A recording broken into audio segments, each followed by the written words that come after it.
Hello, mga friend, mga kaibigan, or sino pa dyan. Buhay sa pagtitipid tayo ngayon. Pag-usapan natin kung paano tayo magtipid. Ang pagtitipid, hindi masama na para din pabayaan mo yung sarili mo. Magtitipid tayo sa mga bagay na hindi naman importanteng gastusan. Kung mayroon ka mang gustong bilhin, ay dapat paghandaan o pag-ipunan ng mga bagay na hindi kasama sa budget. Kung halimbawa, ang sahod mo is 10K o 8K monthly. Tapos, lumalaki pa yung bayaran mo sa one month na yan. Dapat kung magkano lang yung sahod mo, yun dapat pagkasyahin.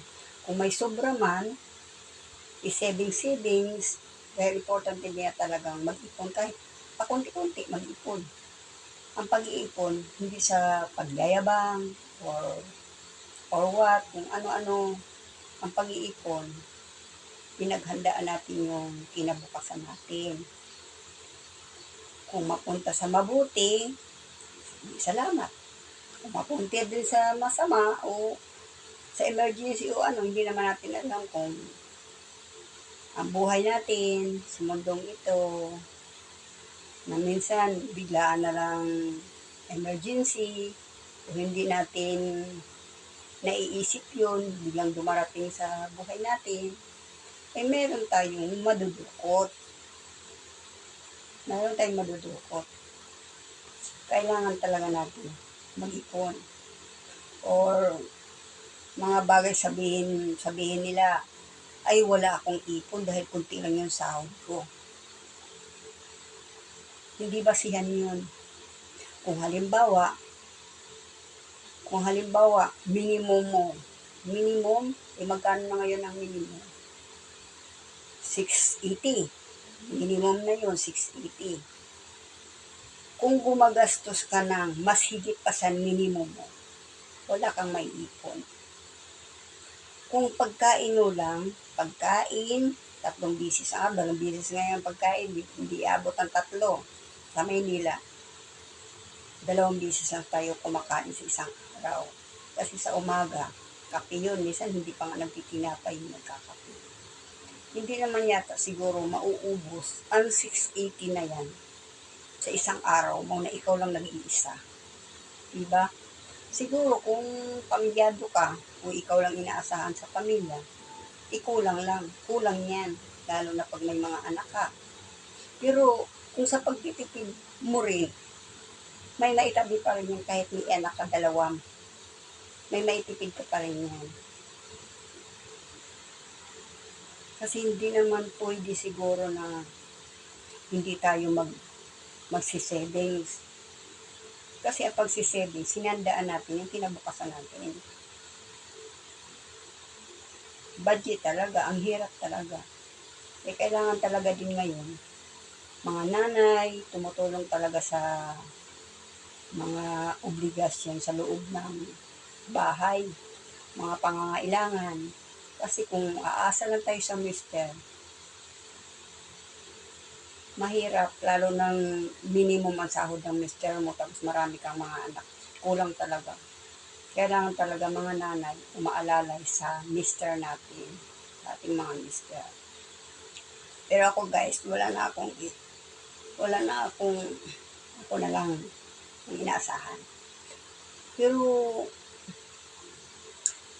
lalo na sa mga sitwasyong mga single mom, lalo na pag may dalawang anak, malayo sa pamilya. Pero, halimbawa, 8K monthly. Kada kinsinas katapusan, malaki na yung 3,000 na yun. malaki na yung 3,000 na ipapadala mo sa kanila.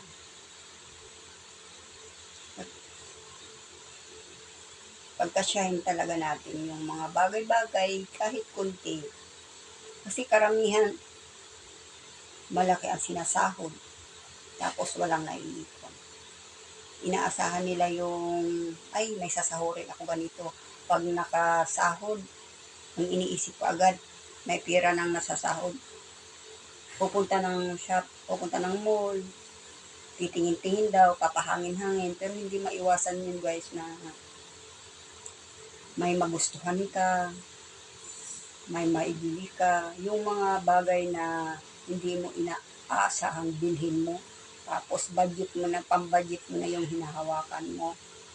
Isipin muna natin yung mabuti bago tayo bumili ng mga hindi naman importante. Kasi yung pera natin, tama lang yung pambudget pamasahe, pambudget sa mga anak natin, pambudget sa araw-araw. Tapos lalo na yung kailangan magtabi-tabi para sa kuryente, tubig, bahay, lalo na pag nangungupahan ka guys, ang hirap talaga. Kaya kailangan talaga budgetin ang kung anong budgetin ang araw-araw talaga. Di baling magsobra. Wag lang yung, di bali yung mag-sobra ang ano ninyo. Yung may sobra sa budget. Kasi pag may sobra sa budget, pwede mo na yung i-savings. Savings mo kahit pa konti-konti. Kasi importante sa panahon ngayon, magsi-savings tayo. Ako, kung sa sarili naman natin, sa sarili ko naman guys, makapag-ipon ka, makapag-savings ka, kung hindi lang ako ang inaasahan sa lahat ng bagay. Lalo na sa sakit ng mister ko. Pero pinilit ko pa rin talagang mag-savings kahit papaano. Kasi iniisip ko kasi, paano na kapag magkasakit ulit naman yung mister ko, paano na si ganito. Iniisip ko muna yung mabuti yung bibilhin ko kung importante ba or hindi. Kasi inuuna ko muna yung pamilya ko. Kaya kayo guys, ang pagtitipid talaga, ang pag-usapan sa mag-asawa araw-araw. Kasi importante talaga yun guys, na hindi susubra yung gastos mo sa loob ng bahay. Hindi susubra yung gastos mo sa magkano yung sahod mo. Dapat kung magkano yung sahod mo, halimbawa 680 minimum, di baling makagastos ka ng 500 sa isang araw na may masusubra man lang sa pang-araw-araw. Kasi yun na yun dapat isi-savings mo. Kung hindi naman, 400, pero kasya na yun, 400 guys, kung talaga pagtitipid ang pag-uusapan. Importante talaga sa ating magtipid.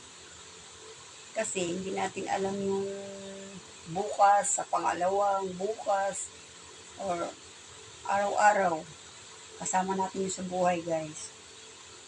Kaya, importante talagang may masusubra sa isang araw mong sahod. Araw-araw may sobra para i-savings mo. Kasi para na rin yung sa kinabukasan ng mga anak natin, para na rin sa hindi nating alam kung anong bukas, magkasakit tayo o may babayaran tayo. Meron tayong madudukot. Hindi tayo mapupuno sa utang.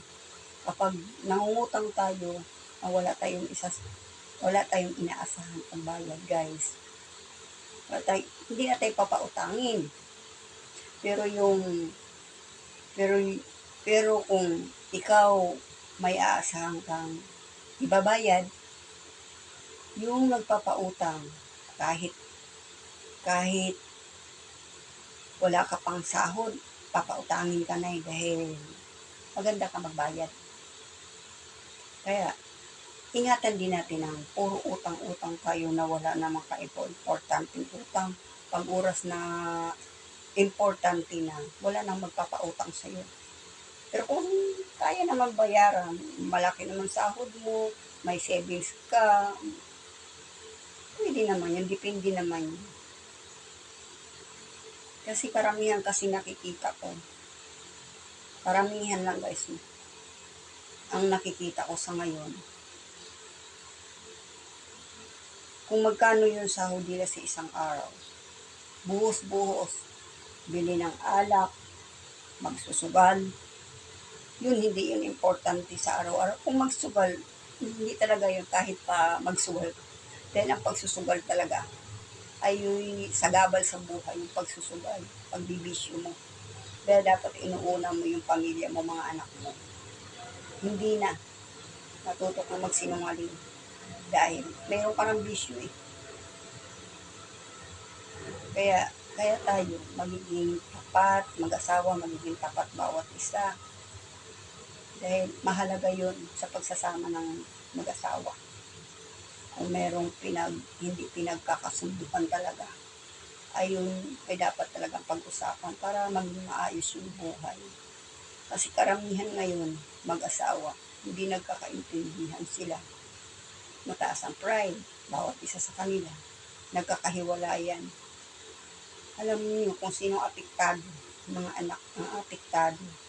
Dahil ang galit ng mga magulang bawat isa, mga anak ang nag-sacrifice.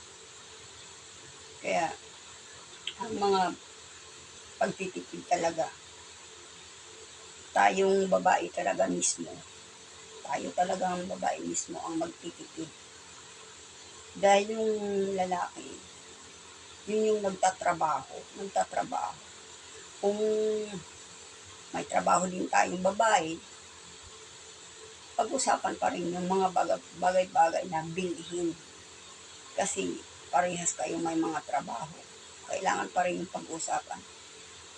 Love, ganito, pag-usapan, love, bibili ako ng sa ganito. Siyempre, kung ano din yung lalaki na maisip din niya na meron bang pera tayo niyang sobra sa budget na para pambili natin. Mapag-usapan bawat isang mag-asawa, mapag-usapan yun. Meron ako, kasi mahirap kasi yung bibili-bili tayo ng hindi importante pagdating sa pagkain. Wala na tayo, tinitipidan natin yung mga anak natin. Unahin natin yung mga anak natin. Dahil yung future nila, kinabukasan nila, ang mag-asawa, ang kinabukasan talaga ng mga anak, ang dapat una-unang pag-uusapan bago mga material na bagay, bago sarili natin bawat isa. Mahalaga yun guys, mahalaga yun. Dahil sa panahon ngayon, hirap hanapin ang pera. Dapat talaga pag-usapan sa mag-asawa. Kaya kailangan talaga pagtitipid, yun ang unang future. Pagtitipid sa mga bagay na hindi importante. Pagtitipid sa mga anak na hindi sagad sa luho. Kasi kapag sobra sila sa luho guys, hindi mo na sila matitipid. Pero kailangan talaga bata pa lang kontrolin na. Kontrolin na yung mga bata. 7 pababa. Kontrolin na yung bata. Kasi pag malaki na guys, mahirap na talaga disiplinahin. Hindi ka na sundin. Kailangan talaga ngayon, tayo ng mga magulang sumusunod. Kaya, mga bagay-bagay talaga, kailangan ng pag-usapan bawat mag-asawa.